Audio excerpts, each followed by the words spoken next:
వర్ధిల్లాలి రేవంత్ రెడ్డి గారి నాయకత్వం, వర్ధిల్లాలి రోహిత్ గారి నాయకత్వం, వర్ధిల్లాలి మైనంపల్లి నాయకత్వం.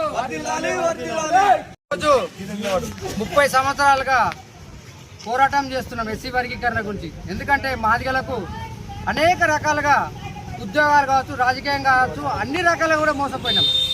ఈ మోసాన్ని గ్రహించి మేము 30 సంవత్సరాలుగా పోరాటం చేస్తున్నాం. కానీ మా సమస్య విడచైన పెట్టారు బీజేపీ ప్రభుత్వం. కానీ ఇప్పుడు మాత్రం మాకు సుప్రీంకోర్టు ధర్మాసనం 7 త్రిమూర్తులతో ధర్మాసనము ఏర్పడి ఒక ఏకవాక్య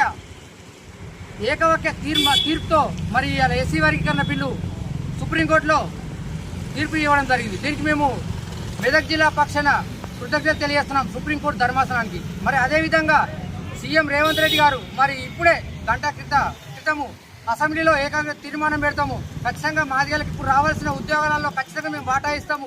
అవసరం అనుకుంటే ఆర్డినెన్స్ ప్రకటన చేసిన మాదిగలకు ఖచ్చితంగా ఉద్యోగాలలో వాటా ఇస్తామని ప్రకటించినందుకు కూడా రేవంత్ రెడ్డికి మరియు మెదక్ జిల్లా నియోజకవర్గ మైనంపల్లి హనుమంతరావు గారికి మరియు అదేవిధంగా స్థానిక ఎమ్మెల్యే రోహిత్ గారికి ప్రత్యేక మాదిగ ఉపకులాల తరఫున ప్రత్యేక కృతజ్ఞత తెలియజేస్తున్నాం. సుప్రీంకోర్టు ఒక సంచలనమైన తీర్పు ప్రకటించి ఎస్సీ ఎస్టీ వర్గీకరణకు ఆమోదింపజేయడం అన్ని వర్గాలకు ఒక శుభసూచకం. ఈరోజు గౌరవ ముఖ్యమంత్రి గారు, డైనమిక్ లీడర్ అయినటువంటి రేవంత్ రెడ్డి గారు అసెంబ్లీలోనే ప్రకటించి ఎస్సీ ఎస్టీ వర్గీకరణలో మేము ముందుంటామని చెప్పేసి అందరినీ మాదిగలను అందరినీ కూడా మేము ఆదుకుంటామని చెప్పేసి, అణగాని వర్గాలకు మేము తోడుంటామని చెప్పేసి ప్రభుత్వం తరపు నుంచి ఒక ముఖ్యమంత్రి కాకుండా ఉప ముఖ్యమంత్రి కానీ మంత్రివర్గ సహచరులు అందరికీ కూడా కాంగ్రెస్ పార్టీ తరపు నుంచే మేము అందరికీ చేదోడుగా వాదోడుగా ఉంటామని చెప్పేసి చెప్పడం జరిగింది.